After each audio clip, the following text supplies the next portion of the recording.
종려주의를 맞으며라는 제목으로 함께 하나님의 은혜를 나누고자 합니다. 성경에서 나오는 종려나무는 키가 약 20m가 되는 관상수로서 아름다운 나무입니다. 그리고 시편 92편 12절에서는 의인의 번성함, 아가서 7장 7절에서는 아름다움, 요한복음 12장 13절에서는 승리로서 종려나무가 등장하게 됩니다. 그런데 고난주간의 첫날이 종려주일로 불리는 것은 예수님께서 십자가 죽음을 위해 예루살렘으로 입성하셨을 때에 많은 사람들이 예수님을 메시아로서 환영하며 종려나무 가지를 흔든 데서 유래되었기 때문입니다. 종려주일에 대한 가장 오래된 문헌은 385년경 에게리아의 순례집에 나오는데, 당시 동로마 교회에 속했던 예루살렘 교회에서는 축하의 의미로 행렬을 나서기도 했습니다. 반면 소로마 교회들은 축하 분위기 대신에 애도의 성격을 띠었기 때문에 이날에 그리스도의 순환사를 낭독하고 고난의 주일이라고 불렀습니다. 종려주일은 이 외에도 꽃의 날이란 뜻에서 플로리둠으로 불렸으며 호산나 주일로 불려지기도 했습니다. 또한 부활절 세례를 받기 위해 준비하는 세례 지원자들이 많이 있었기에 세례 지원자 주일이라고 불렸습니다. 중세에는 동로마 교회의 전통을 따라 한 교회에서 예배를 드린 다음 가까이 있는 다른 교회로 줄을 서서 걸어가는 것이 종려주일의 관습이었습니다. 성도들은 종려주일이 되면 종려나무 가지를 흔들면서 예수님의 예루살렘 입성을 되새겼던 것입니다. 16세기 마틴 루터에 의한 종교개혁 이후에는 의식으로서의 종려주일 행사들은 폐지 또는 간소화되어 오늘날에는 교회들이 종려주일의 의미를 잊지 않고 교회의 사순절 절기 안에 종려주일로서 기념하고 있습니다. 우리가 종려주일로 지키고 있는 2000년 전 예루살렘 입성의 날에는 어떤 사건이 있었던 것일까요? 예수님께서는 예루살렘에 입성하시기 위하여 타고 갈 동물을 택하여야 하셨습니다. 그래서 나귀를 타고 가실 것을 결정하셨습니다. 로마 제국을 무너뜨리고 로마 사람을 몰아내며 약탈하고 전쟁을 하기 위해서는 말을 타고 들어가셨을 것입니다. 그러나 예수님은 십자가를 지시고 부활하심으로 말미암아 인류의 죄를 대속하시기 위하여 오신 것이므로 말을 타고 입성하실 수가 없으셨습니다. 그래서 평화의 상징인 나귀를 타고 입성하셨습니다. 그런데 이 사건은 우연히 예수님께서 나귀를 택하신 것이 아니고 이미 오래전 BC 520년에 하나님의 예언자 스가랴의 예언에 의하여 택하여진 것이었습니다. 스가랴서 9장 9절 말씀을 함께 보겠습니다. 함께 읽겠습니다. 시온에 따라 크게 기뻐할지어다. 예루살렘에 따라 즐거이 부를지어다. 보라, 내 왕이 내게 임하시나니 그는 공의로우시며 구원을 베푸시며 겸손하여서 나귀를 타시나니 나귀의 작은 것 곧 나귀 새끼니라. 아멘입니다. 이 예언의 말씀을 이루시기 위하여 예수님은 제자들을 벳박의 맞은편 마을 베다니로 보내셨고 마을 어귀에 매인 나귀를 가져오라고 하신 것이었습니다. 하나님은 당신의 종인 스가랴를 통해 약속하신 그 언약을 신실하게 지키시는 분이시기에 당신의 아들 예수 그리스도를 통하여 하시는 약속도 지키실 것이라는 것을 하나님은 억겁의 세월이 흐른다 할지라도 말씀하시길 원하셨던 것입니다. 나귀를 타시고 예루살렘으로 입성하는 예수님을 위해 제자들은 기뻐하며 자신의 겉옷을 벗어 나귀 안장으로 올리기도 하고 길에 펴기도 하였습니다. 많은 군중들은 종려나무 가지를 꺾어 예수님의 앞뒤를 따랐고 예루살렘을 향해 나아갔습니다. 그리고 크게 외쳤습니다. 호산나 다윗의 자손이여, 찬송하리로다 주의 이름으로 오시는 이여, 가장 높은 곳에서 호산나라고 외쳤습니다. 호산나라는 뜻은 히브리어 호시안나라는 말을 헬라적 표현으로 발음한 것인데 이 말의 뜻은 지금 우리를 구원하소서 또는 부디 우리를 구원해 주소서입니다. 이스라엘 백성들은 예수님께서 자신들을 구원해 주실 것을 간청하며 그분을 환영했던 것입니다. 요한복음 12장 12절과 15절 말씀에도 보게 되면 호산나라고 외치는 백성들을 우리가 보게 됩니다. 우리가 누가복음 19장 35절에서 38절 오늘 본문을 다시 한번 읽고자 하는데요. 함께 읽겠습니다. 그것을 예수께로 끌고 와서 자기들의 겉옷을 나귀 새끼 위에 걸쳐놓고 예수를 태우니 가실 때에 그들이 자기의 겉옷을 길에 펴더라. 이미 감난산 내리막길에 가까이 오심에 제자의 온 무리가 자기들의 본바 모든 능한 일로 인하여 기뻐하며 큰 소리로 하나님을 찬양하여 이르되 찬송하리로다 주의 이름으로 오시는 왕이여 하늘에는 평화요 가장 높은 곳에는 영광이로다 하니. 제자들과 군중들은 예수님께 소리를 높여 환영을 하였습니다. 그러나 한편에서 바리새인들은 예수님께 불평을 하기도 하였습니다. 선생이여 당신의 제자들을 책망하소서. 그럴 때 예수님께서는 바리새인들에게 말씀하셨습니다. 만일 이 사람들이 침묵하면 돌들이 소리를 지를 것이다. 곧 이 말씀은 지금 그들이 외치는 환호는 당연히 있어야 할 일이고 지극히 정당한 것이며 꼭 필요한 것임을 의미한다는 것이었습니다. 만일 사람들이 소리 지르지 않는다면 돌들이라도 나서서 외쳐야 할 정도로 중요한 일이 벌어지고 있음을 알게 할 것이라는 뜻이었습니다. 예수님께서 예루살렘에 입성하시는 것은 특별한 의미가 있었습니다. 이제 예수님께서 이 예루살렘 성문을 통과한다는 것은 예수께서 감당하셔야 할 십자가의 수치와 고난, 죽음의 길로 들어가는 것을 의미했습니다. 예수님은 앞으로 있을 십자가의 죽음을 결단하고 그 성문을 통과하고 계셨습니다. 그렇게 예루살렘 성으로 들어가시는 그 길은 예수님의 입장에서 볼 때 비장하고 두렵고 떨리는 일이었습니다. 그런데 오늘 예수님께서 예루살렘에 입성하시는 모습을 보면 도리어 축제와 같은 분위기였습니다. 제자들의 온 무리가 나와서 자신들의 겉옷을 벗어서 길에 펴니다. 그리고 종려나무 가지를 흔들면서 환영합니다. 당신의 백성들이 구원해달라고 외쳤지만 대속의 참 의미는 오히려 알지도 못한 채 자신의 필요를 채우기를 원하기에 예수님을 외쳤습니다. 그 시대에는 승리의 상징인 종려나무는 아무에게나 흔들어주는 것이 아니었습니다. 전쟁에서 승리하고 개선하여 들어오는 장군과 왕에 대한 예우로 가지를 흔들었습니다.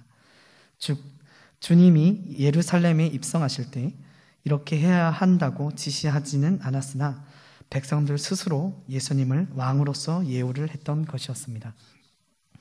하지만 군중 속에서 웃고 계시는 주님의 모습은 그리 행복하게만 보이시지는 않습니다.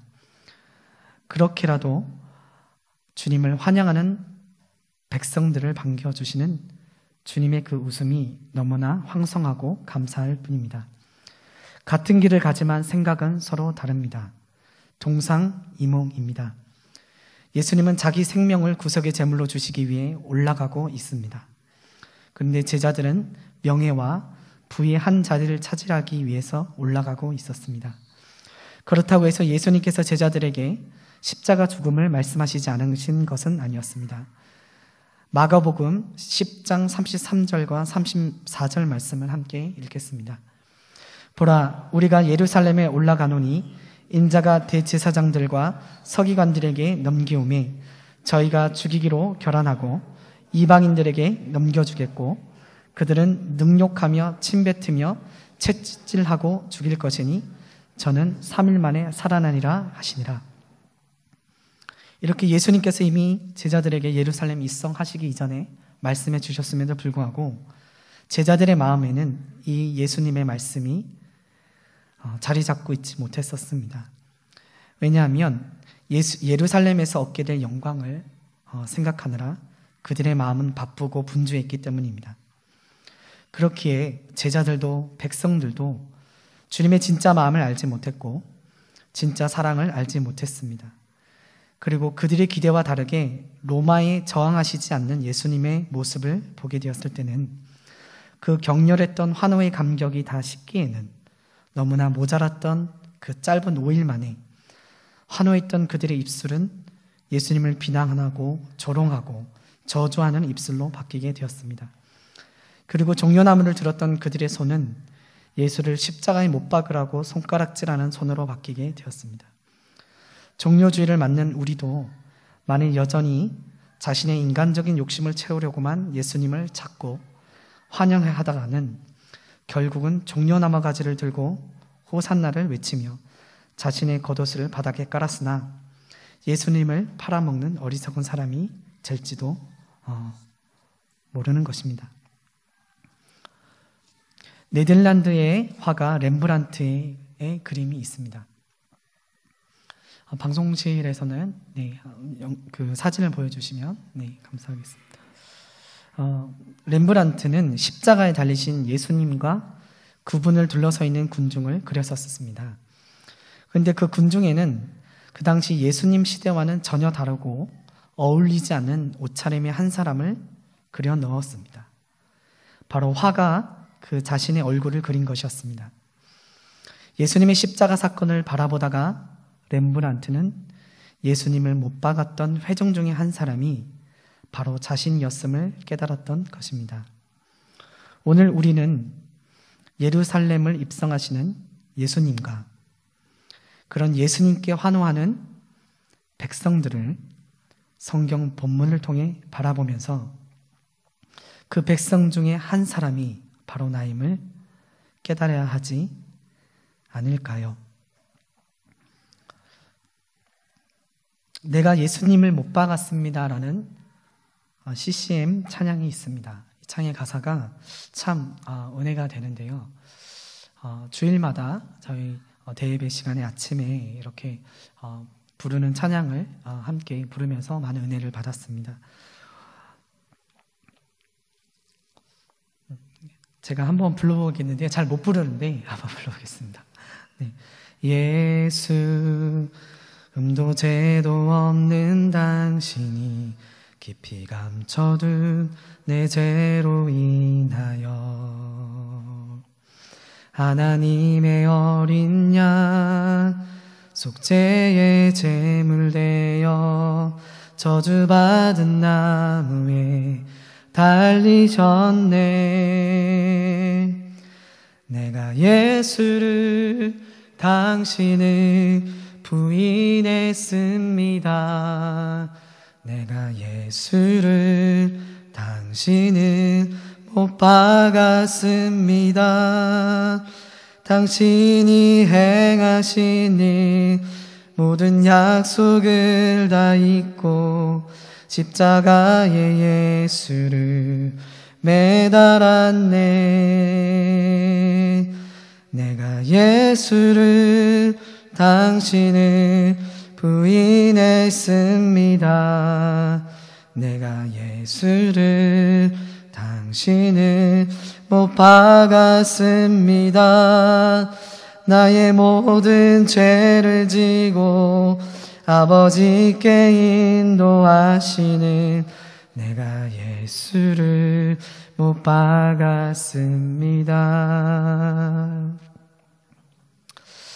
우리는 우리 자신의 이중성을 직면해야 될 줄로 믿습니다. 그리고 우리의 이중성을 확인해야 합니다. 예수님을 나는 왜 찾고 있는가? 나는 과연 내가 기대하는 주님이 아닐지라도 하나님의 아들이신 그분을, 그리고 그분의 말씀을, 그리고 그분의 요구를 있는 그대로 받아들일 준비가 되어 있는지 말입니다. 잠시 후에 돌변하게 될 그들의 모습을 보시는 주님의 마음은 어떠하셨을까요?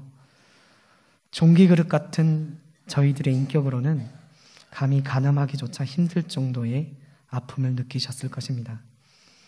주님은 그런 아픔을 느끼시면서도 예루살렘을 향해 눈물을 흘리시며 당신의 백성들을 불쌍히 여겨주셨습니다. 누가복음 19장 41절에서 44절 말씀입니다. 가까이 오사 성을 보시고 우시며 이르시되 너도 오늘 평화에 관한 일을 알았더라면 좋을 뻔하였거니와 지금 내 눈에 숨겨졌도다. 날이 이를지라 내 원수들이 토둔을 쌓고 너를 둘러 사면으로 가두고 또 너와 및 그 가운데 있는 내 자식들을 땅에 메어치며 돌 하나도 돌 위에 남기지 아니하리니 이는 내가 보살핌 받는 날을 알지 못함을 인함이니라 하시니라. 주님은 당신의 백성들이 배신할 것을 알고도 오히려 그 알지 못하여 예루살렘 성이 그러는 것이라며 불쌍히 여기시고는 우셨습니다. 우리에게 그 사랑을 베풀어 주시고 오히려 불쌍히 여겨주신 것입니다. 우리에게 만일 언제 어떻게 바뀔지 모르는 사람이 곁에 있지만 그 사람을 불쌍히 여길 수 있는 마음이 있고 선과 덕을 여전히 베풀어 줄 수 있다면 그 마음은 바로 예수님의 마음이 여러분들의 마음에 있는 것입니다. 앞에서는 웃으나 뒤돌아서는 배신할지도 모르는 사람이지만 지금 함께 웃고 먹을 것을 같이 먹고 시간을 함께 보내며 하나님께서 덕을 베풀어 줄 수 있도록 내게 주신 힘대로 그 힘 다해 베풀 수 있는 것만으로도 만족하는 그 마음 말입니다. 요한복음 13장 1절에서는 예루살렘에 입성하신 후 성만찬을 베푸시는 예수님의 모습을 이렇게 표현하였습니다. 6월절 전에 예수께서 자기가 세상을 떠나 아버지께로 돌아가실 때가 이른 줄 아시고 세상에 있는 자기 사람들을 사랑하시되 끝까지 사랑하시니라. 지금 당신의 마음을 알지 못할지라도 당신의 백성들이 나중에는 나중에는 알게 될 것이라고 여긴 것입니다. 그렇게 주님은 당신을 외면하는 당신의 백성들을 끝까지 사랑하셨습니다. 갚을 수 없는 사랑, 세상이 감당치 못할 사랑, 그 사랑을 주님은 하신 것입니다. 베드로가 배신할 것을 아셨지만 끝까지 사랑하셨듯이 말입니다. 4월 초에 저희 교회에 이영애 권사님의 집에서 고 손나노 권사님의 추모 예배가 있었습니다. 예배를 마친 후 권사님의 자녀분들께서 아버지에 대한 추억들을 한 가지씩 나누는 시간이 있었는데 따님께서는 아버지가 소천하시던 그날 아침 아버지께서 어머니께 하셨던 말씀을 마음에 간직하고 있었습니다. 자신은 그렇게 아프시면서도 자식들이 아버지를 보러 오는 길이 고되고 힘들 것 같고 여기까지 찾아와야 함이 걱정이 되셔서 오게 하지 말라고 말씀하셨다는 것이었습니다. 본인 걱정이나 해야 할 그 마지막 시간에 그렇게 마지막까지 그분의 방식으로 자식 사랑을 하고 가셨다며 그 사랑을 못 잊어 하시는 것이었습니다. 육신의 부모의 사랑도 자식이 그렇게 잊지 못해 하는 모습을 보면서 우리의 삶과 영혼을 죄에서 구원하신 주님의 사랑을 잊어서야 되겠는가라는 생각을 하게 됩니다. 그러므로 우리도 그분의 사랑을 잊지 않고 예수님의 진실된 말씀을 듣기 위해서 욕심을 마음에서부터 비웁시다. 나의 계획을 앞세울 것이 아니라 하나님의 뜻이 무엇인지를 먼저 여쭈어 봅시다. 욕심으로 채워진 나의 마음에 그릇을 비우고 하나님의 음성을 있는 그대로 들을 수 있는 그릇이 됩시다. 주의 말씀을 통해 나의 욕심을 들을 것이 아니라 하나님의 음성을 듣게 해달라고 간구합시다. 우리는 예수님의 그 뜨거운 눈물과 아픔을 알기 위한 그릇이 되기 위해 예수님이 나의 기대와 다르다 할지라도 구원의 방법이 하나님께 속한 것임을 인정해야만 합니다. 구원의 방법은 하나님께 속한 것입니다. 미워하고 증오하는 마음에서 나타나는 폭력과 힘을 가지고는 세상이 구원될 수 없었습니다. 세상을 구원할 수 없습니다. 그 방법은 하나님의 방법이 아니었습니다. 호산나라고 외치는 숱한 사람들은 예수님께서 다윗의 자손답게 강력한 힘을 규합하여서 로마에 대항하고 그래서 이스라엘을 그들의 손에서 구원해 주시기를 기대했습니다. 하나님께서 예수님을 통해 일하셨던 기적과 치유의 사건, 만물을 다스리심을 보면서도 마땅히 꾸어야 할 평화의 하나님의 나라를 꿈꾸지 못하고 오히려 로마인들의 머리를 내리치실 예수를 꿈꾸고 있었습니다. 그래서 그렇게 강력하게 호산나를 외쳤습니다.